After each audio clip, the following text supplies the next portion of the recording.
that the Bible has a self-attesting truth to it. The Bible proves itself to you. Yesterday during the men's group, Pastor Gene was he wanted all of us to talk, but we're men. We don't talk that fast. We don't talk as open that quick. You gotta ask like 3 or 4 follow-up questions. Then I'll give you the answer to the first question. What about that fifth one? But there was people sharing, talking about how I went through something in life, and it's because of what I had known and what I experienced. I said, you know what? This works. And it changes you. You don't see things the same way. You don't approach it the same way. And like anything, it will come back up. I was talking to Mark earlier about his movie called A Beautiful Mind. In the movie, it's by Ron Howard. It's about, I forgot his first name, but his last name is Nash. He was a great mathematician, and he eventually won the Nobel Prize because he created a math equation that would be useful to businesses and to economics. He was a genius, but he was also delusional. He saw 3 people, a college roommate, a CIA agent, and a little girl. And in his mind, they were real, and he would do things with them. He would go off with them. He would take medicine, but it would mess up how he feels, and then it was ruining his life, ruining his family's life. And so one day he realized that what he was seeing were just delusions, because the little girl never grew up. Eventually, as he dealt with it, he won the Nobel Prize for mathematics. Did a great thing for mankind. He's waiting in the hallway for his wife, and she's coming from the restroom from somewhere. And as he's standing there, he looks off to his left, and he sees the 3 people he had seen all his life. But instead of entertaining them, he sees them, he acknowledges them, and he turns to his wife, and they go home. Quite often, the thing that's causing you to struggle will occur in your life repeatedly. Whether it's a temptation to sin, whether it's an attitude, whether it's a thought, whether it's an experience that you've had in your past, it will always come up. Time does not heal. Time is cold and distant. Time doesn't care. Time will march on its own, without your effort, without your consideration. It is only God who will help you, change you, as you gradually go through whatever you're going through. As you experience the highs and lows of life, as you experience whatever you're going through, you will gradually change. As you get into arguments with each other, as you fight over things, as you succeed together, you gradually change and you become who God has called you to be. But you must receive the gospel so that you can look at that set of circumstances or whatever it may be and say, you know what? This isn't right here, but this is what God says about himself. You know what? This hurt me a long time ago, but this is what God says. And then you change, then you grow. So continually receive the gospel. Continually receive, continually believe. And then lastly, we see here that the gospel eventually will bring about inner change. Inner change. Look at verse 13 again.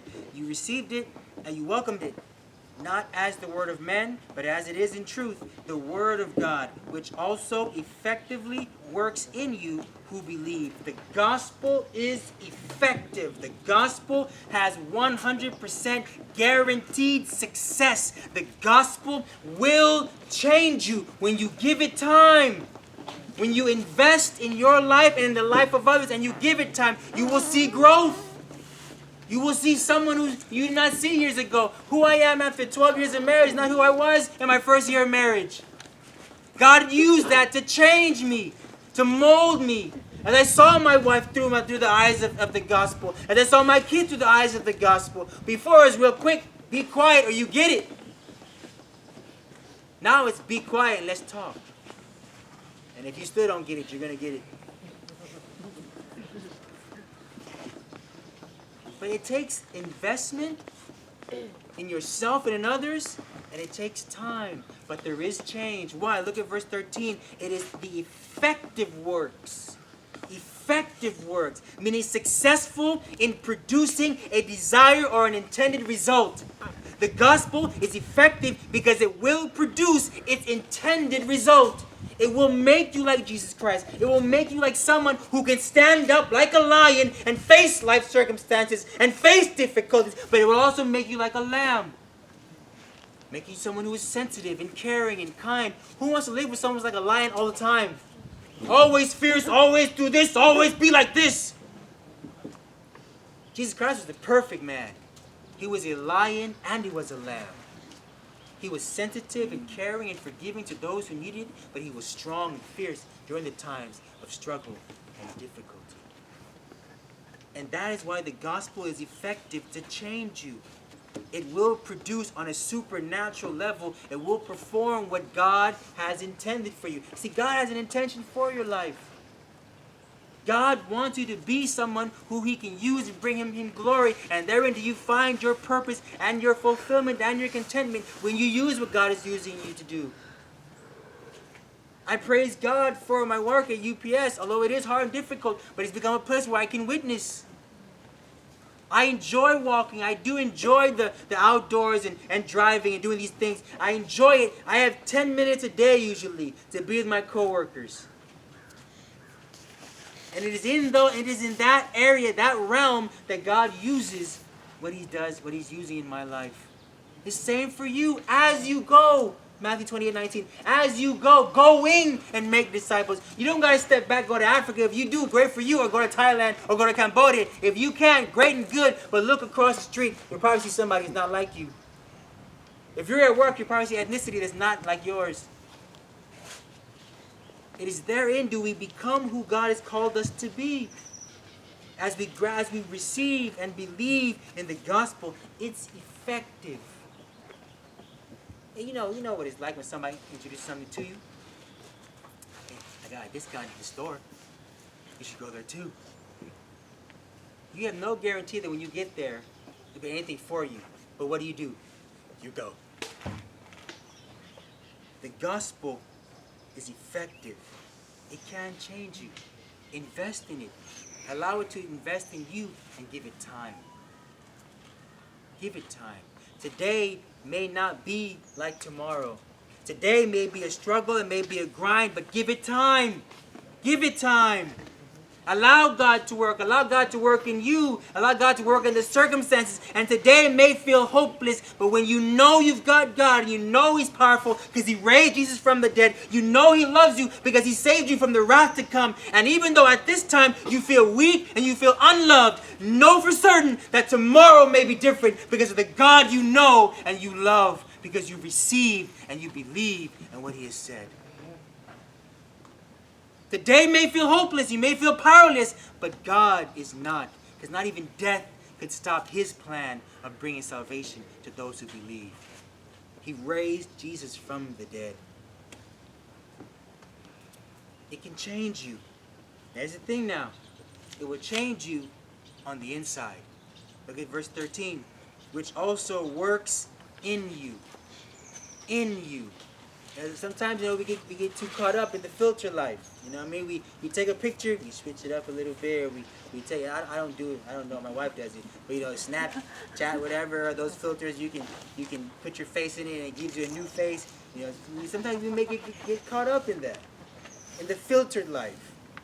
I gotta make myself look a specific way on the outside. It's not wrong to be beautiful. It's not wrong to look good, smell good, and all that great stuff. But make sure that inwardly you're changing first. I think that may be the problem a lot of people have with God. God will take time to change you on the inside rather than take time to change you on the outside.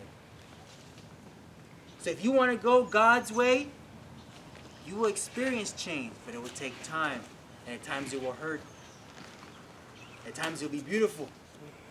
At times you'll be like a big camp and food is prepared and things are going good, things are going great. It'd be nice if I can have this every day, but you can't. You can't. So take this time to learn about Christ and to grow and change, so that when you go back to work on Monday, or when you go back home and take care of your responsibilities, or you go back to school and you face those people, your classmates and whatnot that you've been facing for a while, I know a God who's great. I know a God who's powerful. I know a God who loves me. I know a God who's forgiven me. I know a God who delivered me from the wrath to come. I know a God who chose me, who he himself did not wait for me to do anything. You see, people are different, right? Sometimes we wait for people. You do something for me, I do it for you. We reciprocate it. But God didn't even wait for you to do anything. Even before you loved God, God loved you and he sent his son. You see that? It's not he said, I love you. He said it and he did it. So you take that and you go home with that so you can face whatever it is you're facing, but recognize it's in you. The change occurs in you. What does that tell you? That tells you that you and I are not perfect. That's what it tells you. That tells you there are things in your life which must change. There are things in you that God sees and God knows and he addresses through the gospel. But to get this, he will not force it. You have to sit, receive, and believe. You have to sit and receive and believe and think and meditate on it. And then you will see the change that God wants. Think about Paul. We'll wrap it up here. Think about Paul. Look what Paul said in verse 7 of 1 Thessalonians 2. But we were gentle among you, just as a nursing mother cherishes her own children. If you go to Philemon chapter 1, verse 1, it says that Paul, a prisoner of Christ, Paul did not start that way. Right? How did Paul start his life? Paul was a religious man who hated Christians. And what did he do? Instead of being a man who helped Christians, he gave permission to others to hurt Christians, and he himself went and tried to hurt Christians. But here he is now talking about, I came to you as a nursing mother. A man who saw to it to get legal documents saying, I can go into your town, I will find you if you're a Christian, I will persecute you, I will imprison you, and some of you I will kill. But eventually Paul became a man who said he compared himself to a nursing mother. He said himself, I am a prisoner of Christ. The man who imprisoned Christians became a prisoner because he is a Christian. How did that happen? It happened because Paul received, he believed in the effective gospel, and it changed him on the inside. Look at one more thing real quick. Go to 1 Thessalonians chapter 1 and look at verse 9.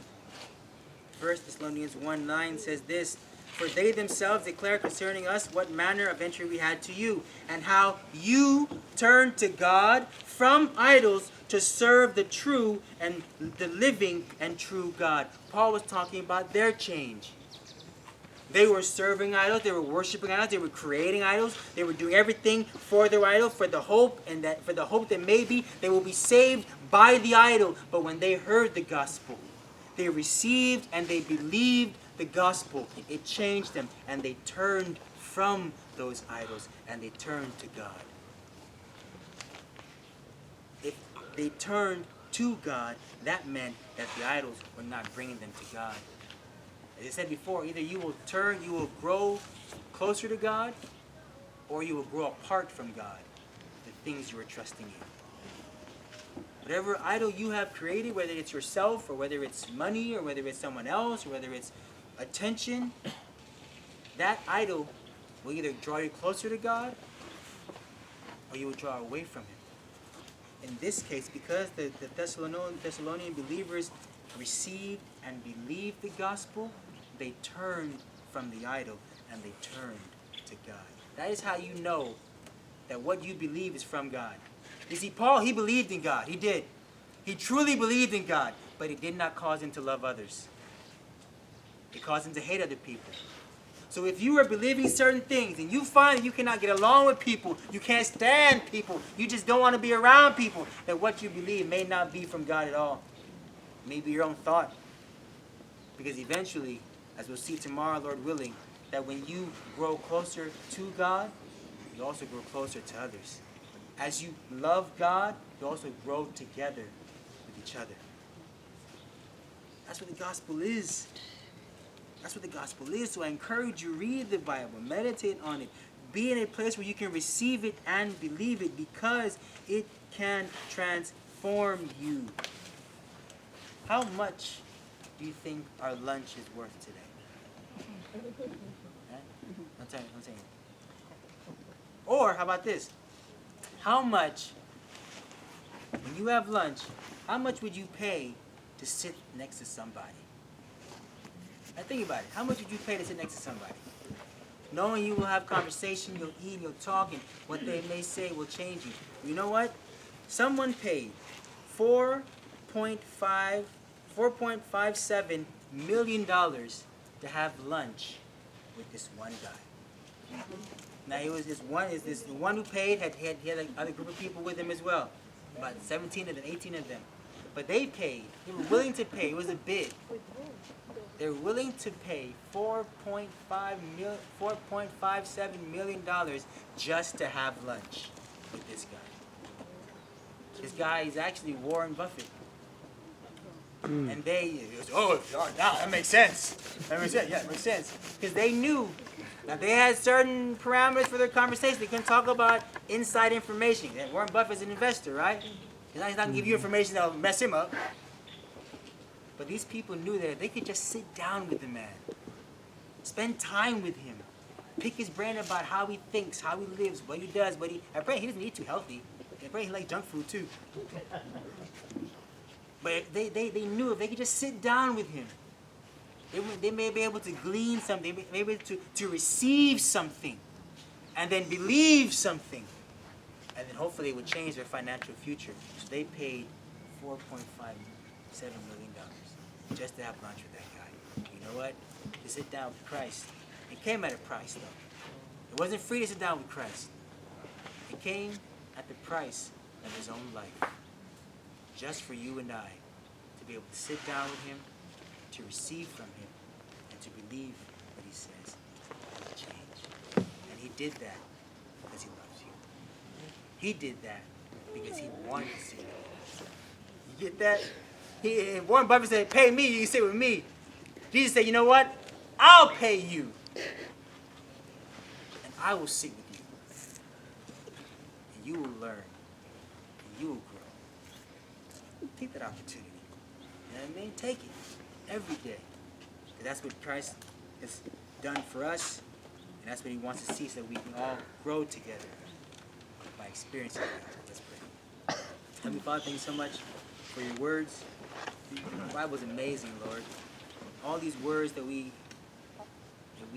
use every day, that we may even take for granted, when we look at them in the Bible, they have such weighty, meaningful definitions that when we take it and we think about it and we look at our lives, we see that there's nothing new under the sun.